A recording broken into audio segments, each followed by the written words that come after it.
Trench boxes are generally the first choice for the rapid shoring of trench runs up to a maximum of 4 metres wide by 6 metres deep in non-urban environments where ground conditions are reasonable.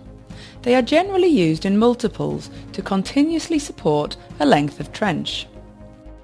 Manhole boxes are used for rapid construction of manhole chambers and interceptors. They can be used for shoring of single chambers or in conjunction with trench boxes. Backhoe boxes in either trench or manhole box form perform the same function. However, they are designed to be handled with smaller 180-degree excavators and are therefore smaller in size and lighter in construction. Their use is limited to 4-metre deep trenches. Boxes are available in a wide variety of sizes and weights.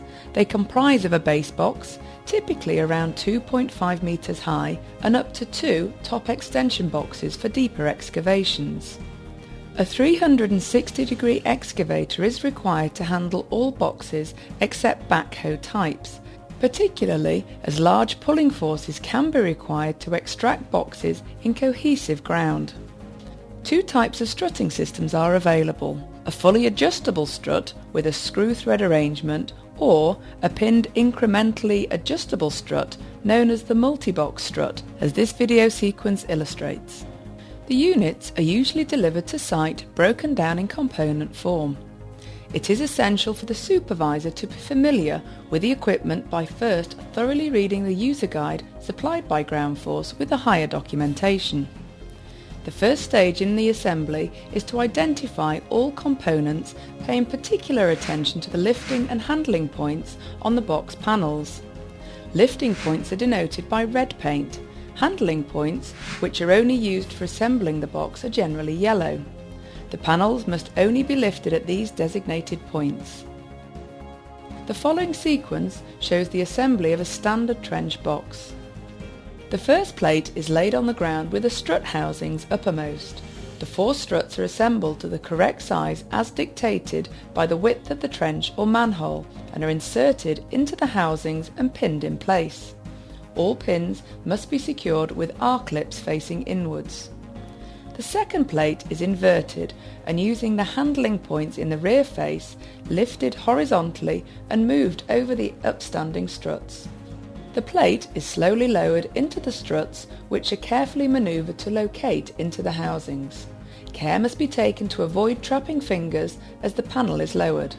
Once in place, the remaining pins and clips are inserted to complete the assembly. If the struts require further adjustments, this can be done by taking the weight of the upper panel, removing the strut pins, lifting the panel to its required width before reinserting the pins through the appropriate holes. The box is then carefully lifted onto its cutting edge and is now ready for use. This assembly method is a generic process which is similar for all types of trench boxes and manhole boxes. It is generally good practice to tow out the box by 50 mm at the base to avoid it getting wedged in the trench while pushing it down. Trench boxes are designed to be installed by pushing them into the ground as the excavation proceeds. This method ensures that the sides of the trench are always supported. The following sequence shows the installation of a standard trench box. The installation commences by marking out the appropriate width of the trench. Digging commences, regularly checking during the dig that the trench dimensions are correct and the sides are vertical. A competent person must assess as to how much the excavation can be pre-dug before inserting the box. It is recommended that this does not exceed 1 metre. Once the box is installed, any voids between the back of the panels and the ground should be backfilled to prevent unwanted ground movement. Soil is removed from the trench by digging between the panels. The box is pushed into the ground as the excavation proceeds. The panels must only be pushed at the corners, and the difference in vertical movement of one corner relative to the next nearest corner should not exceed 100 to 150 mm, otherwise damage may occur to the box components. Dig out and repeat the pushing operation on the corners. Continue to repeat this operation until the top edge of the panel is approximately 200 mm above ground level. Excessive force should not be used in pushing down the panels. If the full excavation depth has not been reached, a top extension unit should be placed on the base and connected using the 4 panel connectors supplied. Alternatively, if the full depth is not much greater than the depth of the plate, the ground may be reduced or battered back locally and the box pushed down to full depth. If this method is used, the top edge of the box should remain at least 150 mm above the surrounding ground to prevent material falling into the trench. Continue to dig within the box and push down as the excavation proceeds, adding an extension whenever the top edge reaches ground level. The total depth that can be supported will depend on the predicted ground pressure. If there is any doubt, consult Groundforce. Once the final depth is reached, handrail panels should be fitted for greater safety around the top of the trench. Ladder-safe, combined handrails and access panels are available for most box types. This installation method is a standard process which can be followed for all types of trench boxes and manhole boxes. Trench boxes are intended to be installed in multiples, end to end depending on the length of the trench to be supported, with boxes being leapfrogged as the pipe laying and backfill sequences proceed. Repeat the installation process for the adjacent trench box as required. Please note that only a single box length is shown in this installation sequence. Manhole boxes are available in several sizes to suit the size of the manhole rings being installed. They are typically installed as individual units at the ends of trench runs and can have the ends blanked off with an end panel if conditions dictate. When using boxes without end panels, as a general rule, in trenches up to 4 meters deep, a minimum of 3 boxes will allow safe working in the middle section while excavation, backfilling and compaction operations take place in the end units. In trenches greater than 4 meters deep, more units, lower and upper modules will be required to allow a safe angle of batter to the ground, typically 45 degrees at each end of the trench. The extraction process begins by first removing the handrail panels. Backfill material is placed and compacted in accordance with the specification for the works. It is normal for this to be done in stages as the box is pulled out of the ground to minimise any voids. Extraction of box modules must be carried out using suitable chain slings attached to the dedicated lifting points, usually denoted by red paint. Do not wrap chains around the box struts to use as lifting points.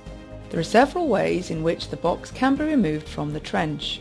In granular ground conditions as shown here, it is possible to extract the box using a 4-leg chain attached to each corner and rock the box to ease it out of the ground. If this method is unsuccessful, then try a 2-point pull by attaching hooks to any 2 lifting points and attempt to free a panel. Care must be taken not to twist the box unduly to prevent damage occurring. In severe cases, it will be necessary to do a single point lift over each corner in turn. A special heavy-duty chain should be used for this method of extraction. Any chains used for extraction of boxes must relate to the pulling capacity of the excavator, or damage to the chains can occur. Once the box is lifted clear, it should be stored on level ground for reuse or dismantled, which is basically a reverse of the assembly procedure. After disassembly, all components should be cleaned and stacked to await collection. Pins should be replaced within the struts to avoid unnecessary charges being incurred. Please observe the following points whilst using this equipment. Locate underground services before excavating. Inspect all components at the start of every shift. Assess weights accurately. Use adequate and appropriately certified lifting equipment. Ensure hooks engage fully into lifting points prior to lifting. Ensure that the clear internal dimensions of the box is sufficient to comfortably accommodate the excavator bucket. Toe out base boxes by 50 mm. Ensure all pins and clips are correctly fitted. Be aware of hand pinch points during assembly and dismantling. Use all 4 panel connectors to attach the upper boxes. Only use the designated lifting or handling points. Provide support over the full height of the dig. Provide edge protection or handrail panels. Use a secured ladder to enter and leave the shored area. Push the plates at the corner positions only. Keep personnel clear of the excavator slewing zone. Lay the box flat before dismantling. Store assembled boxes in a safe manner on firm, level ground. Do not exit the box into an unsupported area. Do not adjust incremental struts without laying the box down. Do not push plates down by more than 100 mm at a time. Do not snatch the chain during removal. Do not use handling points for lifting or pulling assembled boxes. Do not wrap chains around the struts to use as lifting points. Do not climb on the struts, always use a secured ladder. Do not hang or store materials on the struts. Do not excessively force the box into the ground. Do not laterally load struts to close off the end of the trench. Do not permit personnel in the box during excavation and installation. Do not drag the box by any means. Do not use more than 2 top boxes unless approved in writing by Groundforce. And do not fly the boxes above the base of the excavation unless approved by a competent person.